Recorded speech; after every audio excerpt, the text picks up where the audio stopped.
Hello दोस्तों। दोस्तों, आज के इस वीडियो में मैं आपके साथ शेयर करने वाला हूं कि हर इंसान के जीवन में कुछ महत्वपूर्ण फाइनेंशियल गोल्स होते हैं। अगर हम जन्मे हैं तो हमारा डेथ होने वाला है, और उस दौरान बर्थ से लेकर डेथ तक बहुत सारी कुछ फाइनेंशियल जिम्मेदारी होती है जो उसको निभाना भी बहुत ज्यादा जरूरी होता है। हर इंसान के जीवन में कुछ फाइनेंशियल गोल्स है। जैसे वो सर्टन गोल्स है, वो आने ही वाले हैं। जैसे कि रिटायरमेंट है, अगर आपके पास बच्चे हैं तो बच्चों का एजुकेशन है, बच्चों का मैरिज है। ये सर्टन गोल्स है, जीवन के महत्वपूर्ण गोल्स है, जो फाइनेंशियल गोल जिसको हम कहते हैं, उसको कंप्लीट करना और उसका प्लानिंग करना अनिवार्य रहता है। अगर इसका शुरुआत से प्लानिंग करके रखा तो बहुत आसानी से ये गोल्स को हम अचीव कर सकते हैं, इसको हम फेस कर सकते हैं। और अगर इसको प्लानिंग करने में अगर हम चूक गए तो उसकी भी बहुत बड़ी कीमत हमें चुकानी पड़ सकती है। हमारे फैमिली मेंबर्स को और हमारे बच्चों को और हमारे नेक्स्ट जनरेशन को उसका बहुत बड़ी कीमत चुकानी पड़ सकती है। तो उसमें से कुछ गोल्स है जिसके ऊपर आज हम बात करने वाले हैं। जैसे रिटायरमेंट प्लानिंग, इसके ऊपर एक स्पेशल वीडियो मैंने बनाया हुआ है, उस वीडियो को जरूर देखिए। रिटायरमेंट प्लानिंग क्यों जरूरी है और रिटायरमेंट प्लानिंग क्यों इंपॉर्टेंट है, आज दोस्तों हम सीखने वाले हैं, आज हम समझने वाले हैं कि हर इंसान के जीवन में बच्चों का एजुकेशन ये बहुत इंपॉर्टेंट जवाबदारी होती है। क्योंकि कहा जाता है, अगर अनफॉर्चुनेटली बच्चे फेल हो गए, बच्चे ने कम मार्क्स लेके आए तो चल सकता है, लेकिन अगर बच्चों के सामने अगर पिता को फेल होना पड़ा, बच्चों के सामने अगर पिता फेल हो गए, बच्चे ने बहुत अच्छे मार्क्स लेके आए, अभी वो एडमिशन लेना चाहता है, अच्छा पढ़ाई कंप्लीट करना चाहता है, लेकिन उसके सामने अगर उनके पिताजी फेल हो गए, तो दोस्तों आप अपने जीवन भर के लिए अपने आप को माफ नहीं कर सकते हैं। इसलिए दोस्तों, बच्चों के सामने फेल होना नहीं है।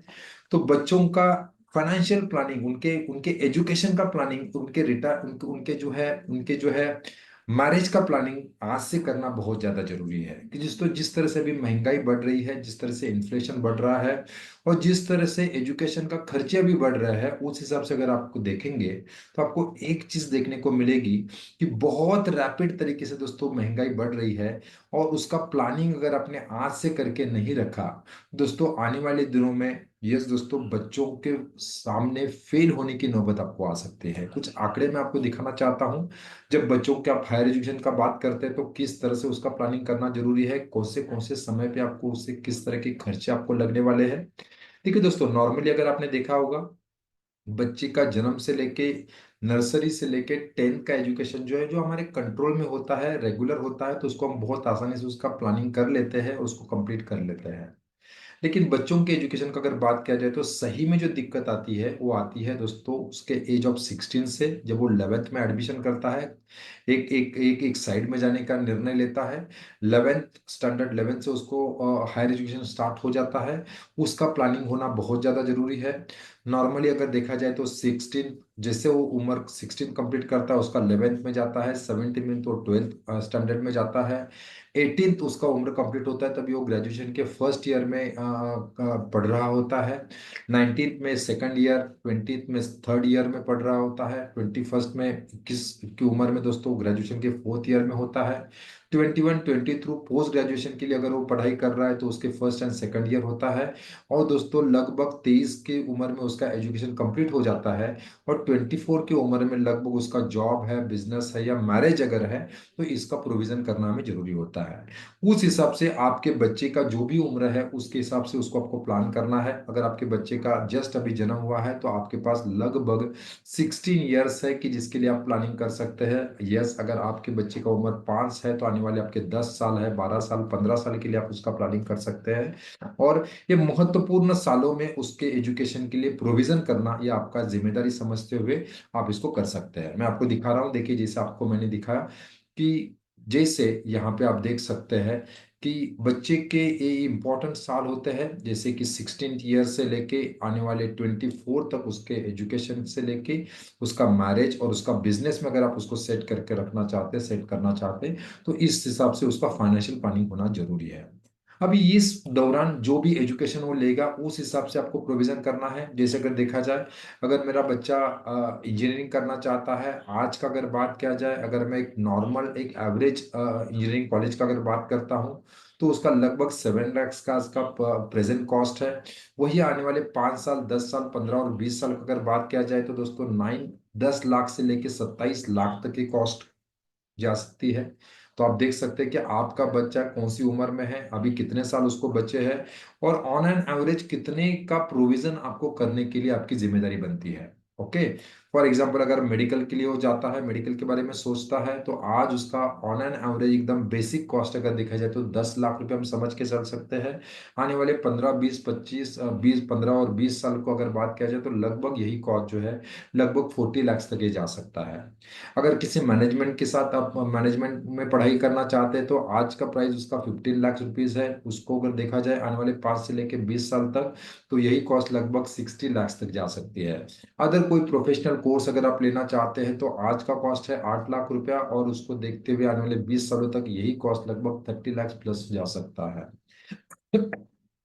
अगर आपकी बच्ची है, जो हमारा फर्ज बनता है, कन्यादान हमारा फर्ज बनता है, कन्यादान के बारे में अगर आप सोचते हैं तो दोस्तों आज अगर आप देखते हैं कि ऑन एन एवरेज जो हम शादी करते हैं, शादी का खर्चा जो होता है लगभग 15 से लेके 20 साल, 20 लाख तक होता है। आने वाले दोस्तों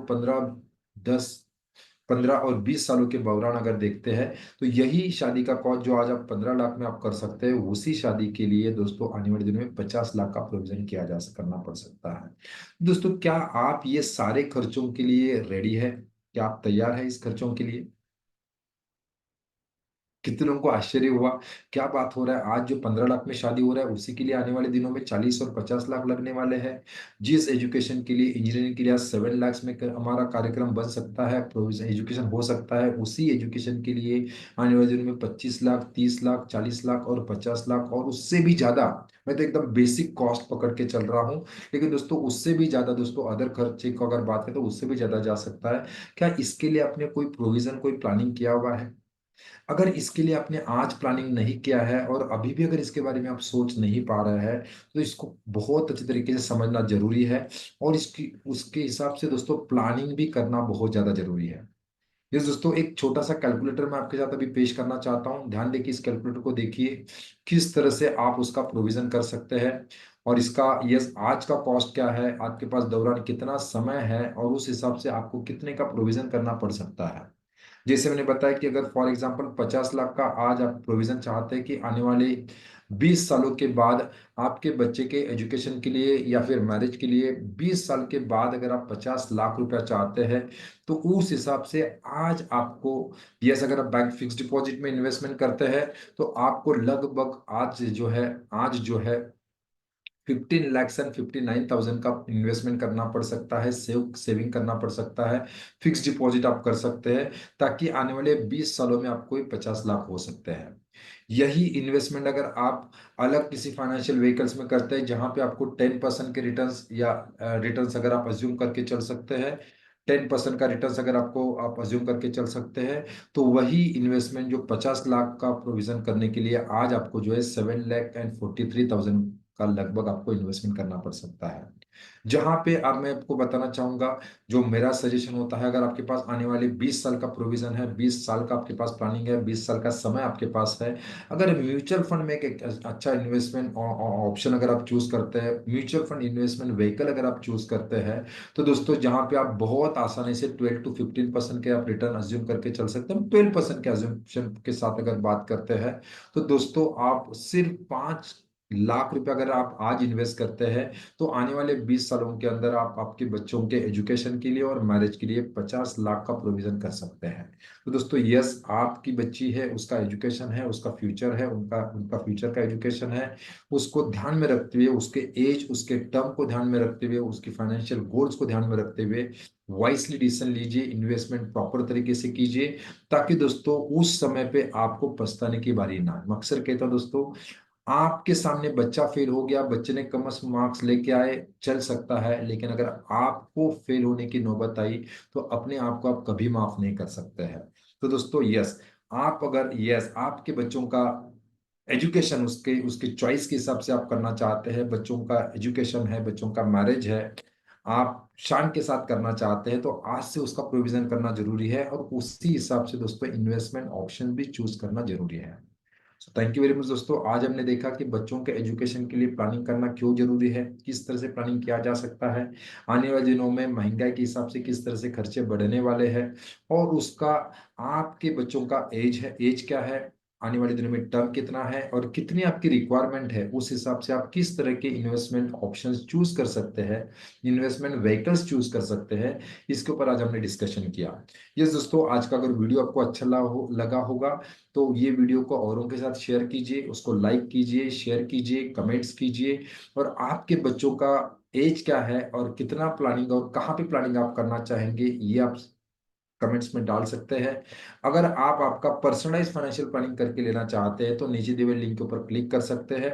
हम आपको आपके बच्चों के फाइनेंशियल प्लानिंग के लिए हेल्प कर सकते हैं, और आपकी चॉइस के हिसाब से, आपके रिक्वायरमेंट के हिसाब से आपको फाइनेंशियल व्हीकल चूज करने के लिए हम हेल्प कर सकते हैं। So thank you very much दोस्तों। मिलते हैं इसी तरह के अगले वीडियो में। यस, अगर आपको ये प्रोग्राम, ये सेशन अच्छा लग रहा है, इस तरह की वीडियोस अगर अच्छे लग रहे हैं तो और इस चैनल को सब्सक्राइब करके रखिए। आने वाले सेशन में दोस्तों मैं आपके साथ जो है रिटायरमेंट प्लानिंग के ऊपर कुछ बातें करने वाला हूँ। रिटायरमेंट प्लानिंग किस तरह से किया जा सकता है और रिटायरमेंट प्लानिंग का क्या इंपॉर्टेंस होता है, इसके ऊपर भी हम आगे की वीडियो में चर्चा करने वाले हैं। Thank you very much, bye bye, take care.